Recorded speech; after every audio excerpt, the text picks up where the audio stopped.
వృషభ రాశి వాళ్లకు పలుకుబడి పెరుగుతుంది. ఈ వారం వివిధ రూపాల్లో చేపట్టిన పనులు కూడా పూర్తి చేసుకోగలుగుతారు. స్నేహితులతో బంధువులతో ఉన్నటువంటి వివాదాలను సర్దుబాటు చేసుకునే ప్రయత్నాలు చేయగలుగుతారు. ఇంతకాలం మీ యొక్క అభివృద్ధి కోసం, మీ యొక్క భవిష్యత్తు కోసం మీరు పడినటువంటి శ్రమ ఉపయోగపడేటటువంటి ప్రయోజనాలు కలిసి వస్తుంటాయి. విద్యార్థులకు, నిరుద్యోగులకు ఈ వారం కొంత శుభకాలంగా ఉండబోతుంది. ఆశించిన ప్రయోజనాలు కూడా సిద్ధిస్తూ ఉంటాయి. వివాదాలకు దూరంగా ఉండండి. ముఖ్యంగా భూములకు సంబంధించినటువంటి అమ్మకాలు, కొనుగోలుల విషయంలో ఇటువంటి జాగ్రత్తలు మీరు తప్పనిసరిగా తీసుకోవాలి.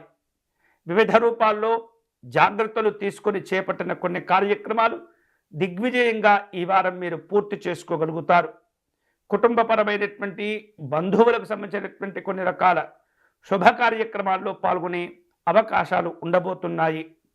మీకున్నటువంటి నైపుణ్యాలు వెలుగులోకి రాగలుగుతాయి. వాటిని ఉపయోగించుకొని కొత్త కొత్త పనులు మీరు ప్రారంభించుకునేటటువంటి ప్రయత్నాలు కూడా చేస్తుంటారు. ఈ వారం వ్యాపార కార్యక్రమాల్లో పూర్తిగా కాకున్నప్పటికీ ఆశించినంత మేరకు కొంత ప్రయోజనాలు కూడా మీరు పొందగలుగుతుంటారు. ఉద్యోగస్తులకు అనుకూలంగా ఉంటుంది. పని చేసేటటువంటి చోట కొంత ఉన్నతపరమైనటువంటి అవకాశాలు కూడా పొందుతూ ఉంటారు. పదోన్నతుల ద్వారా చక్కనైనటువంటి ఆర్థిక లాభాలు కూడా పొందేందుకు అవకాశాలు ఉండబోతున్నాయి. కళా సంబంధమైనటువంటి అంశాల్లో కష్టపడి పనిచేసిన అవకాశాలు దక్కించుకున్న వారికి కొన్ని రకాల ప్రశంసలు కూడా ఈ వారం అందబోతూ ఉన్నాయి.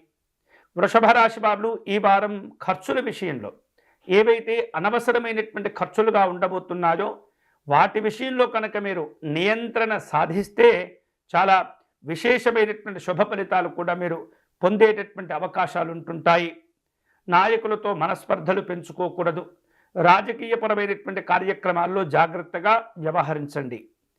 ఈ వారం వృషభ రాశి వారు శుభకరమైనటువంటి ఫలితాలు పొందేందుకై పరమేశ్వరుణ్ణి ఆరాధించేటటువంటి ప్రయత్నం చేయాలి. వీలైతే కనుక ప్రతినిత్యము కాలభైరవ అష్టకమును, కాలభైరవ స్తోత్రమును పారాయణం చేసే ప్రయత్నం చేయండి.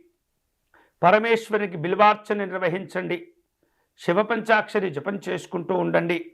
ఎన్నో రకాల సమస్యలకు ఈ పరమేశ్వరుని ఆరాధన మీకు చక్కని మార్గాలను చూపిస్తుంది. సంతోషకరమైనటువంటి ఫలితాలను కూడా కలగచేస్తుంది.